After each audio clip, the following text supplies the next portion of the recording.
If you feel kind of sick to your stomach when you think about everything that needs to happen as far as decluttering goes in your home, then let's take a deep breath. I'm going to walk you through the steps so that you can start to create your dream home and your dream life. You don't have to feel this way. And in fact, in this video, I'm going to share how to go against your instinct of wanting to hold on to everything by telling yourself these key things. But first, hello and welcome. My name is Julie and I create videos about how to live a clutter-free lifestyle. I have 3 kids of my own. Ain't nobody got time for a cluttered life. So if that's something that you're interested in, please go ahead and subscribe. Give this video a thumbs up so I know to make more clutter-free content for you. And with all of that, let's jump right in. Here is the process of how you can fight that pesky little voice inside of you that struggles to let go of things, that struggles to declutter, and how you can take back control so that you can take that first step towards creating a clutter-free home and living the life that you deserve. Because this is also about self-love. As much as it is about having a beautiful, clean, clear environment, it is also how we show ourselves that we care. Likely in your life, if you are aiming to declutter, you know how good that feeling is when you can open a cupboard and see everything, when the kitchen counter is clean and you can actually clean it with some nice smelling fancy spray.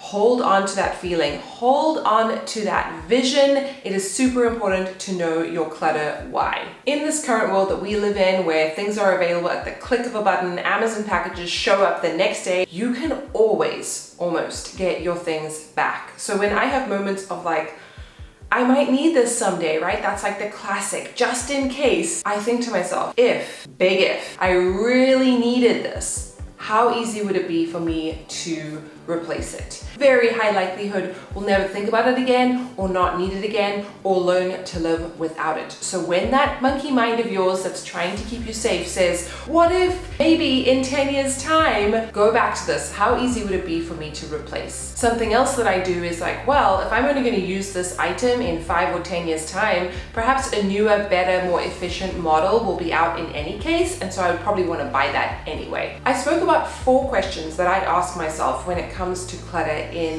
this video. That will be here or here, because when I'm feeling logical and not emotional about my clutter, I can take a step back and rationally ask myself, if I even have space for it, where would this stuff go? Is there something else I can use instead? So if you want to go into more detail about those questions, make sure you check out that video. But these are very important things to ask when you're feeling good about your clutter, or you're not tempted by bringing something into your home. But what if you are feeling an emotional pull to the clutter, or the clutter is already in your home? If that is the case, what I have found that works really well for me is to play some kind of mind games or mind tricks with the part of my brain that is trying to keep me safe. I think the reason we struggle so much with clutter is that we've been programmed to hang on to things and hoard things when times are scarce. The same with how we eat a lot of the time with junk food and things like that. We're programmed to eat food when it is available, and now it's just available all the time.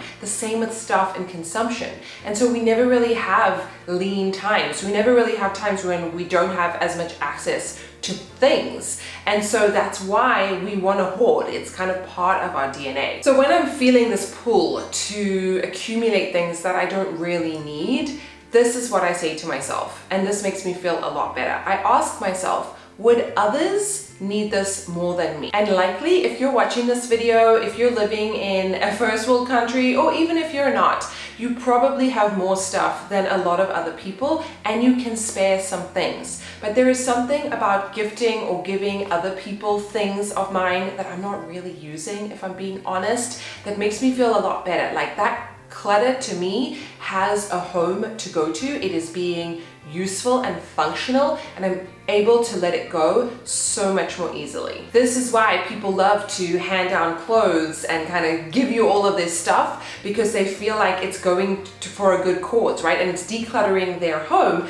but it could be accumulating more clutter in yours. I also know from doing this through many years that the feeling of donating things, of letting things go, comes with resistance. Even to me, who I feel like I have done donating, decluttering over the years. I'm experienced in it now. It's not like I've never decluttered my home before.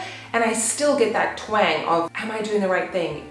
You know, will I need this one day? Will someone else in my family need it? And it's hard. There is a bit of resistance still for me. And so I want you to know that that is normal. It is temporary and fleeting, and it is a feeling and an impulse and just an evolutionary thing that's been passed down to us. You will get over that, and likely you will not miss any of the things that you have donated. And in the same breath, what I do cling on to is how happy someone else would be to receive whatever I have. If you grew up in a home of parents that were baby boomers, or perhaps their parents were baby boomers, we have kind of inherited this desire to hoard and hold on to things. That generation specifically desired to save and ration and hold on to everything. And so we will find a lot of our parents' generation and their parents' generation will need to hold on to things, will tend to hoard things and really struggle to declutter. And if you've ever lost a parent, or you know someone in your family whose home you need to go and sort out, you know how hard it is and how much stuff weighs you down. So don't be that person who leaves their home cluttered for their children to have to sort out. Do it now as life goes by. Not only will you benefit from it while you are here on the earth, but you will also be helping future generations. And if you are a parent yourself watching this, you don't want your children to grow up in a home where they feel overwhelmed and confused by all of the things. We know that kids struggle to put away their toys or select something to play with or help around the home when they feel overwhelmed by all their stuff. We also know, if you're a parent, let me know in the comments, I'm sure you can relate to this, when kids have too many things, they don't know what to play with, and often they just choose one thing that they play over and over. Or if you have a young baby, they'll just play with the packaging or a box. They don't even know or care what's inside of it. Kids don't need as much as we have been sold to believe. So we want to be teaching our children right now, stuff is just stuff. Stuff is replaceable. It is not the most important thing in life. Memories, family, relationships, that's what we want to focus on. And when your home is overwhelming and cluttered, you don't have time or headspace to focus on the things that really matter. I have a 7-year-old and a 5-year-old and a little baby, and my older kids, they struggle to let go of things because it's a natural tendency to not want to share perhaps, or to not give away things. And so I'm continuously reinforcing this message and explaining that when we declutter, when we make more space, when we give away things we are no longer using or needing, we create space, yes, to welcome more things in. That is a motivating tactic for sure. Also, we create space where you can actually see all of your toys. You can see the books you have.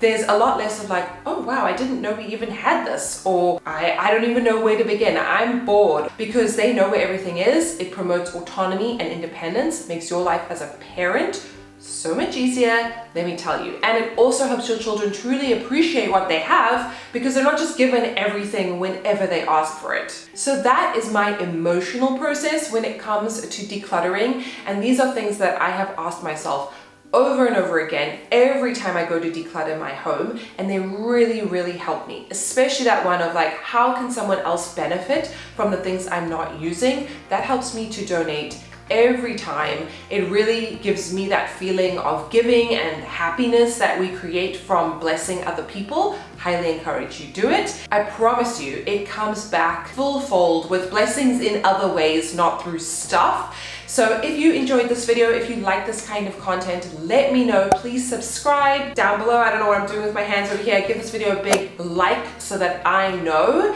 that I should be creating more content to help you live a clutter-free lifestyle, because honestly, that has been one of the key things to me handling parenting and transitioning from 1 child to 2 to 3. It has really, really helped with my mental overwhelm, and I want to help you do that too. Thank you so much for being here, and I will see you in my next video.